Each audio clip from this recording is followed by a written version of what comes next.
एक बार फिर से स्वागत है सभी स्टूडेंट्स का आपके अपने चैनल स्टार एक्सप्लेनेशन में। अभिनंदन एजुकेशन एकेडमी कालेपल मंडी की ओर से मैं सभी स्टूडेंट का स्वागत करता हूं। देखिए स्टूडेंट्स, आज जो हम चैप्टर डिस्कस करने जा रहे हैं ये क्लास 12th का है और क्लास 12th की पिछली पोएम को मैंने अपलोड कर दिया है। जिन स्टूडेंट्स ने पिछली 2 पोएम लेसन फर्स्ट और लेसन 4 नहीं देखा है वो जाकर चैनल के प्लेलिस्ट में उनका चेक कर सकते हैं।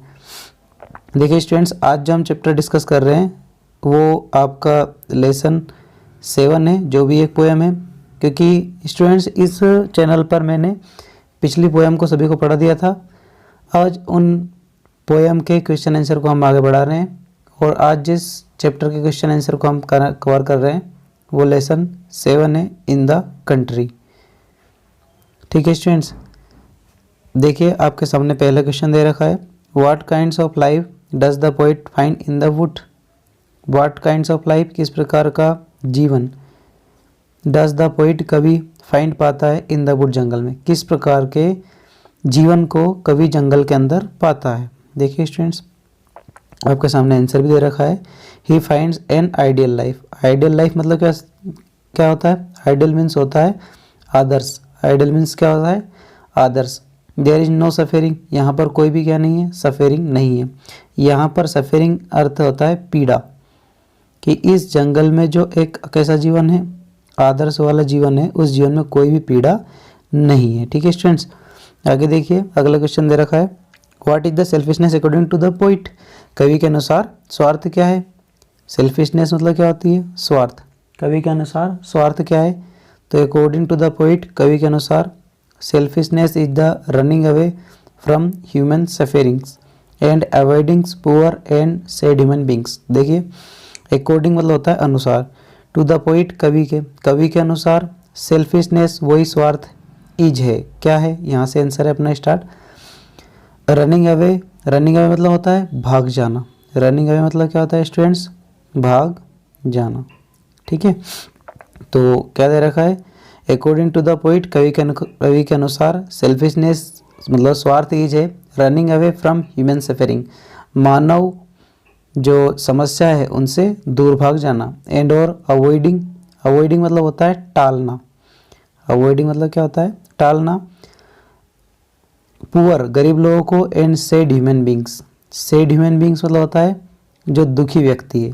कुल मिला के सारे आंसर का सारांश ये है कि स्वार्थी वहाँ व्यक्ति है जो मनुष्य क्या है, किसी न किसी चीज़ से दुखी है या कहीं ना कहीं उनको कोई समस्या आ रही है, उनकी समस्या का समाधान ना करे और उनके पास से अपने आप को दूर ले जाए, ऐसा व्यक्ति कौन सा व्यक्ति कहलाता है? स्वार्थी व्यक्ति कहलाता है। आगे देखिए, what is the different between A selfish and helpless man. देखिए व्हाट इज क्या डिफरेंस, अंतर है, बिटवीन बीच में।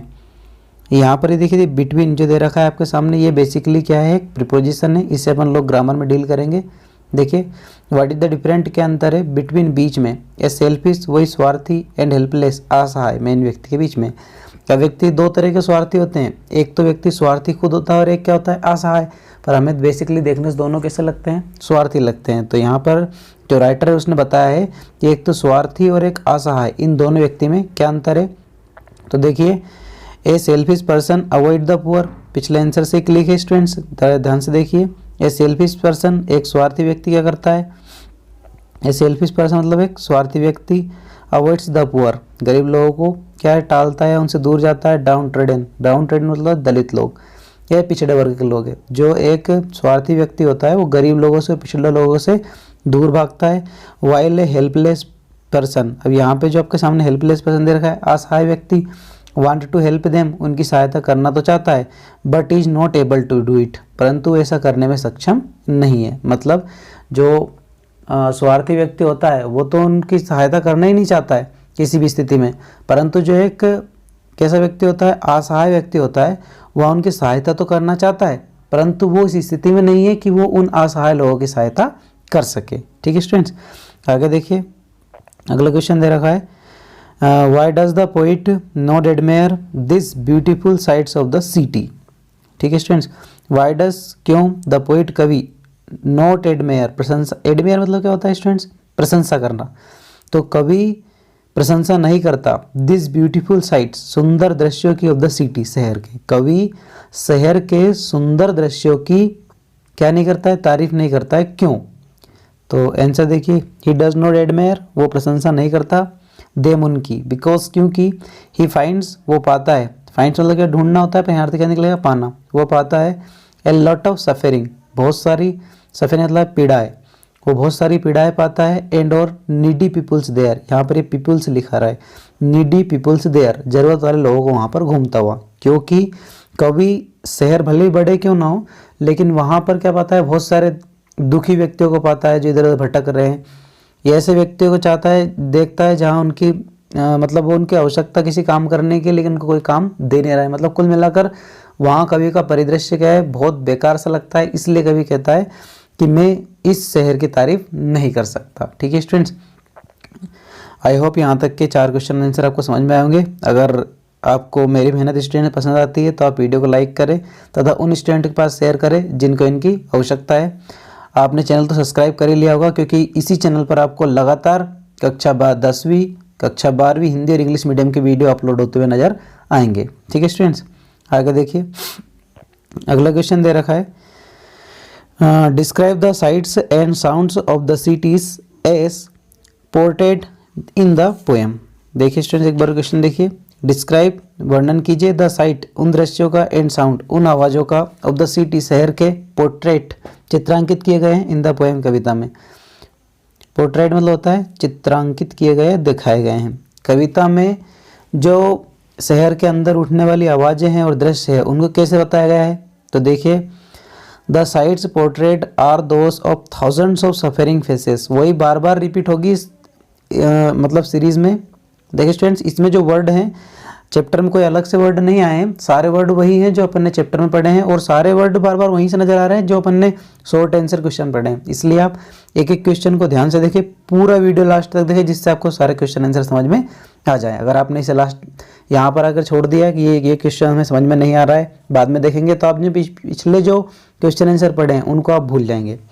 देखिए, द साइट्स पोर्ट्रेट मतलब जो दीवारों पर है या फिर जो चित्रांकित चीज़ें हैं वो आर दोज हैं ऑफ थाउजेंड्स ऑफ सफेरिंग फेसेस, जिसमें थाउजेंड्स ऑफ सफेरिंग फेसेस मतलब हजारों दुखी चेहरे नजर आ रहे हैं, एंड और वोल्फ मतलब होते हैं भेड़िए, एंड और ग्रेडी पीपल लालची लोग, वेटिंग फॉर देयर चांस उनके समय का इंतजार कर रहे हैं, एंड साउंड्स आर दोस उन लोगों की आवाज़ें ऑफ ग्रैंड्स एंड साइट्स ऑफ द पुअर। देखिए स्टूडेंट्स, आंसर थोड़ा कॉम्प्लेक्स है, समझने की कोशिश कीजिए। देखिए, द साइट्स पोर्ट्रेट मतलब दीवारों पर अंकित चित्र कैसे दिखाई दे रहे हैं, are those of thousands of suffering faces, ऐसा लग रहा है उन चित्रों में हजारों लोगों के दर्द छुपे हैं, एंड और वोल्फ एंड ग्रेडी पीपल मतलब है भेड़िया प्रवृत्ति के लालची लोग, वेटिंग फॉर देयर चांस उनके समय का इंतजार कर रहे हैं, sounds are those groans and sighs of the poor जिसमें जो आवाज़ है वो कैसी आ रही है, घर्राटे की आवाज़ आ रही है गरीब लोगों की, या फिर गरीब लोगों के चीखने चिल्लाने की आवाज़ वहाँ पर उसे सुनाई दे रही है। मतलब इस शहर के परिदृश्य में लेखक को गरीब लोगों की आवाज़ें आ रही है, इस आवाज़ के पीछे उसे लालची भेड़े जैसे लोग नज़र आ रहे हैं। ठीक है स्टूडेंट्स, आगे देखिए, what happened when the poet visit the great place in the city, क्या घटना घटती है जब जो कवि है शहर के बड़े बड़े स्थान को देखता है, तो the poet lost his cheerfulness मतलब होता है प्रसन्नता, द पोइट कवि लॉस्ट हिज चेयरफुलनेस कवि उसकी प्रसन्नता गवा देता है, when he visit the great place of the city जब वो शहर के बड़े बड़े स्थान देखता है, क्योंकि उस स्थान पर वो बहुत सारे लोगों को कैसा पाता है, असहाय पाता है, जिससे कवि को पीड़ा सी महसूस होती है। ठीक है स्टूडेंट्स, तो ये आपके क्वेश्चन आंसर खत्म होते हैं। मैं उम्मीद करता हूँ कि आपने इससे आसानी से समझा होगा। मिलते हैं अगले वीडियो में, तब तक के लिए जय हिंद जय भारत।